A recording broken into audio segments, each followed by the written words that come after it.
Hello friend, नमस्ते, प्रणाम। मैं नीलू मौर्य अपने यूट्यूब चैनल पे आप सभी दर्शकों का स्वागत करती हूँ और मैं जानू एक सुंदर सा महंगाई पे कजरी गीत गाने। आप लोग जरूर कमेंट में बताना आप लोग को कैसा मेरा कजरी गीत लगा और अपना आशीर्वाद प्यार दुलार वीडियो पे जरूर देना। हर हर महादेव, राधे राधे। पिया हरियर साड़ी के पर चार बा पहिरे के विचार बा ना।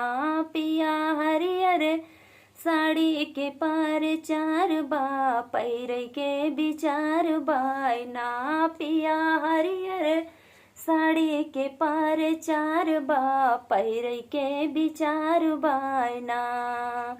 बढ़ल जाता महंगाई कैसे साड़िया मंगाई। बढ़ल जाता महंगाई कैसे साड़िया मंगाई। धनिया कमाई 500 खर्चा 1000 बा पहिरे के विचार बा ना। धनिया कमाई 500 खर्चा 1000 बा पहिरे के विचार बा ना।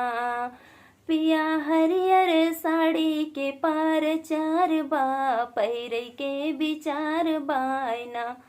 पिया हरियर साड़ी के पर चार बा पहिरे के विचार बायना।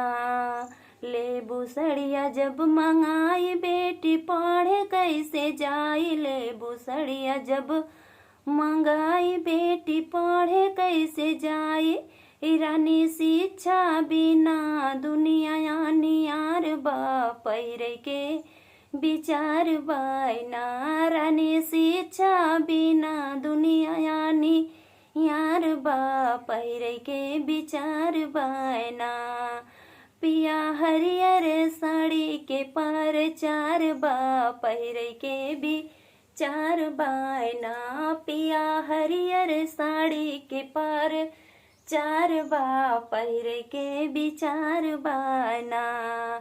दल में लागल बाटे आग के से कही घर के बात। दल में लागल बाटे आग के से कही घर के बात।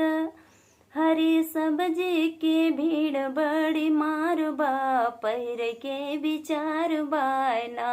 हरी सब्जी के भीड़ बड़ी मार बा पहिरे के विचार बायना। पिया हरियर साड़ी के पर चार बा पहिरे के विचार बायना। पिया हरियर साड़ी के पर चार बा पहिरे के विचार बायना।